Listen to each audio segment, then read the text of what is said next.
Back to breaking hours. Munnar gap റോഡിൽ വീണ്ടും യുവാക്കളുടെ സാഹസിക യാത്ര. തമിഴ്നാട് സ്വദേശികളാണ് കാറിന്റെ ഡോറിലിരുന്ന് യാത്ര ചെയ്തത്. ദൃശ്യങ്ങൾ പകർത്തുന്നത് ശ്രദ്ധയിൽപ്പെട്ടതോടെ യുവാക്കൾ സാഹസിക യാത്ര അവസാനിപ്പിച്ചു.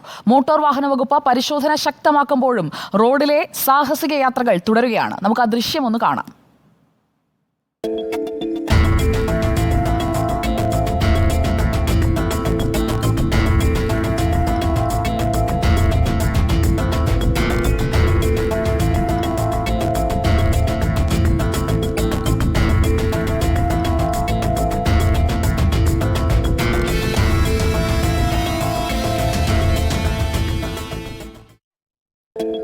സന്ദീപ് രാജാക്കാട് നമുക്കൊപ്പം ചേരുന്നു വിവരങ്ങളുമായി. Sandeep Rajakkad, good morning. സാഹസിക യാത്ര എന്നൊക്കെ പറയുമ്പോൾ സാഹസികമായി വാഹനം ഓടിച്ചു പോകുന്നതിനെയൊക്കെയാണ് നേരത്തെ പറഞ്ഞിരുന്നതെങ്കിൽ ഇപ്പോൾ റീൽസിന്റെ കാലമാണ്. അപ്പോൾ ഈ റീൽസോളി ആകാൻ വേണ്ടി, റീൽസിൽ ഹിറ്റാകാൻ വേണ്ടി അങ്ങനെയൊക്കെ ചെയ്യുന്ന ആളുകൾ പലയിടങ്ങളിലും അപകടത്തിൽപ്പെടുന്ന വാർത്തകൾ നമ്മുടെ മുന്നിൽ വരുമ്പോഴാണ് ഇതിനൊന്നും ഒരു അന്ത്യമില്ല എന്നുള്ള ദൃശ്യങ്ങൾ തന്നെ മുന്നിലേക്ക് വരുന്നത്. എന്തായാലും ദൃശ്യം പകർത്തുന്നത് കണ്ട് യാത്ര അവസാനിപ്പിച്ച് പിന്നീട് മര്യാദയ്ക്ക് കാറിനുള്ളിലിരുന്ന് പോകുന്നതാണോ കണ്ടത് സന്ദീപ്? Good morning Sujaya. അത്തരത്തിൽ തന്നെയാണ് ഈ ദൃശ്യങ്ങൾ പകർത്തുന്നത്. ഇപ്പോൾ ഈ മോട്ടോർ വാഹന വകുപ്പ് പരിശോധന നടത്തുന്നത് പോലെ തന്നെ നമ്മുടെ നാട്ടിലെ ആളുകളൊക്കെ തന്നെ ഇതിങ്ങനെ നിരീക്ഷിച്ചുകൊണ്ടിരിക്കുകയാണ് എന്ന് വേണം മനസ്സിലാക്കാൻ. കാരണം ഏറ്റവും കൂടുതൽ അപകടം നടക്കുന്ന അല്ലെങ്കിൽ അപകട സാധ്യതയുള്ള ഒരു പ്രധാനപ്പെട്ട റോഡാണ് കൊച്ചി ധനുഷ്കോടി ദേശീയപാതയിൽ മൂന്നാർ ഗ്യാപ്പ് റോഡ് എന്ന് വേണമെങ്കിൽ മനസ്സിലാക്കാൻ. അതിൽ ഇന്ന് ഇപ്പോൾ നടന്നിരിക്കുന്നത് ഗ്യാപ്പ് റോഡിന് താഴ്വശത്തേക്ക്, അതായത് ആനയിറങ്ങൽ ഡാമിന് ഇപ്പുറത്തേക്കുമുള്ള ഒരു ഭാഗത്താണ് കൊടും വളവുകൾ നിറഞ്ഞ ഭാഗത്ത് വലിയ രീതിയിൽ ശരീരഭാഗങ്ങൾ പൂർണ്ണമായും പുറത്തിട്ട് തമിഴ്നാട്ടിൽ നിന്നെത്തിയ വാഹനത്തിൽ യുവാക്കൾ യാത്ര ചെയ്തത്. ഇവർ വരുന്നത് കണ്ട് തന്നെ, അടുത്ത വളവിൽ നിന്ന് ഇത്തരത്തിൽ സാഹസിക യാത്ര ചെയ്യുന്നത് കണ്ട് തന്നെ മറുവശത്ത് നിന്ന് വാട്ടർഫാൾസിന് സമീപം നിന്നിരുന്ന യുവാക്കൾ ഈ ദൃശ്യങ്ങൾ പകർത്തുകയായിരുന്നു. ഇവർക്ക് അടുത്തേക്ക് എത്തിയപ്പോൾ മനസ്സിലായി ഇവർ തങ്ങളുടെ ദൃശ്യങ്ങൾ പകർത്തുകയാണെന്ന്.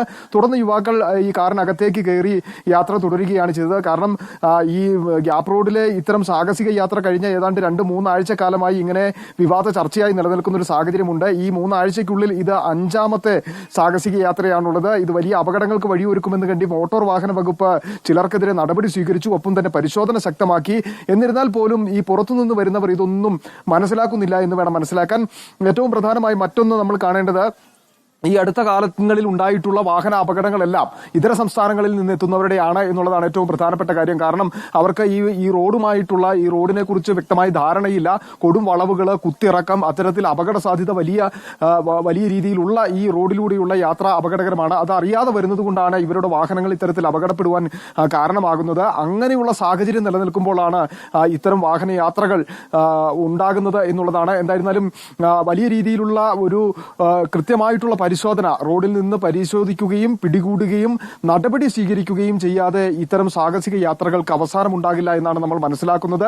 മൂന്നാറിന്റെ മറ്റു മേഖലകളിലും ഇത്തരത്തിൽ മാട്ടുപ്പെട്ടി റോഡിലും ഒപ്പം തന്നെ കഴിഞ്ഞ ദിവസം നമ്മൾ പെരുവന്താനത്ത് അപകടകരമായ യാത്ര കണ്ടിരുന്നു. ഇത്തരത്തിൽ ഈ ഡ്രൈവിംഗ് മര്യാദകൾ പാലിക്കാതെ മറ്റുള്ളവർക്ക് പോലും അപകടമുണ്ടാകുന്ന തരത്തിലുള്ള യാത്രകൾ കർശനമായി നടപടി സ്വീകരിക്കേണ്ടതാണ്. അത് ഇതര സംസ്ഥാനത്ത് നിന്ന് വരുന്നവരാണെങ്കിൽ അവർക്കെതിരെ നിയമ നടപടികൾ ഉണ്ടാകുമ്പോൾ മാത്രമാണ് മറ്റുള്ളവർ അത്തരം യാത്രകളെ ഒഴിവാക്കുകയുള്ളൂ എന്നുള്ളതാണ്. മഞ്ഞും തണുപ്പുമൊക്കെ നിറഞ്ഞു നിൽക്കുന്ന മനോഹാരിത ആസ്വദിക്കാൻ എത്തുന്നത് വലിയ അപകടങ്ങളിലേക്ക് ആകാതിരിക്കുവാൻ വേണ്ടിയിട്ടുള്ള മുൻകരുതലും ജാഗ്രതയും ഉണ്ടാകേണ്ടത് അനിവാര്യമാണ്. അതിനു വേണ്ടിയിട്ടുള്ള ഇടപെടൽ ഉണ്ടാകണം എന്നുള്ളതാണ്.